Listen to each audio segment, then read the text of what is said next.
आता मानसिक रोग म्हणजे सॅडनेस, आपण एक सिम्पल वर्ड घेऊया, की आम्ही जेव्हा हे मानसिक रोगसाठी बघतो तर आम्ही सॅड म्हणतो, की बाबा आपण खूप सॅड वाटतंय मला. अक्युपंक्चरमध्ये प्रत्येक मेरिडियन किंवा प्रत्येक, आता आपण पंचतत्व म्हणालो, वूड किंवा पृथ्वी, आप, तेज, वायू, आकाश, तसं अक्युपंक्चरमध्ये वूड, फायर, अर्थ, मेटल, वॉटर असे 5 तत्व आहेत. तर प्रत्येक तत्वाचे इमोशन आहेत. म्हणजे एकाचं इमोशन समजा अँगर आहे, दुसऱ्याचं इमोशन जॉय आहे, तिसऱ्याचं इमोशन आहे वरी, चौथ्याचं आहे साधारणतः ग्रीफ किंवा सॅडनेस, मेलंकोली, आणि पाचव्याचं आहे फिअर. आता तुम्ही जर हे 5 जे इमोशन मी सांगितले, हे प्रत्येक मनुष्यामध्ये आपल्याला काही ना काही कारणास्तव दिवसभरामध्ये आपण एक्सपिरियन्स करतो. कधी आपण सॅड आहोत, कधी आपण फिअरफुल आहोत. ह्याच्यामधला कुठलाही एक जास्त असेल, समजा अँगर जास्त आहे किंवा एक्सेसच जॉय आहे, किंवा हा माणूस सारखा हसत असतो, तुम्ही फेल झाला, हा हा बहुत बढिया, हा हा, कुणी मेलं तरी पण हसतोय, तोही प्रॉब्लेमच आहे. म्हणजे कुठं हसावं हेही कळलं पाहिजे. जास्त हसणं पण बरोबर नाही, किंवा जास्त रडणंही बरोबर नाही. किंवा काही असतात की काही झालं, क्या होगा, भारत का क्या होगा, म्हणजे ते वरीज मध्ये असतात.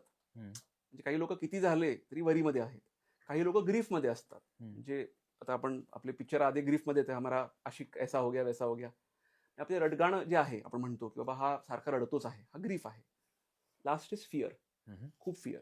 हा फिअर फॅक्टर आमच्याकडे आता जास्त येतो. ओके. आफ्टर कोविड हे एनर्जी जास्त आम्ही बघतोय. म्हणजे माझ्याकडे येणाऱ्या पेशंटमध्ये फिअर फॅक्टर जास्त आहे. So there will be fear of or delusion of something is behind me, or I can see things. I have darshan of this lord. मला समाधी लागली आहे, मला काळं साया दिसतोय, माझ्या बरोबर कोणतरी चालतंय. So I am not going to say it is right or wrong. अक्युपंक्चरमध्ये त्याला घोस्ट पॉईंट्स आहेत, म्हणजे मेंटल हेल्थसाठी काही पॉईंट्स आहेत. त्याला जर बॅलन्स केले तर आम्ही ते ट्राय करतो की ह्यांना हे मॅनेज करता येतं का. जर त्याच्यामध्ये फिअर फॅक्टर कमी करता आला, then we continue with the case. Okay.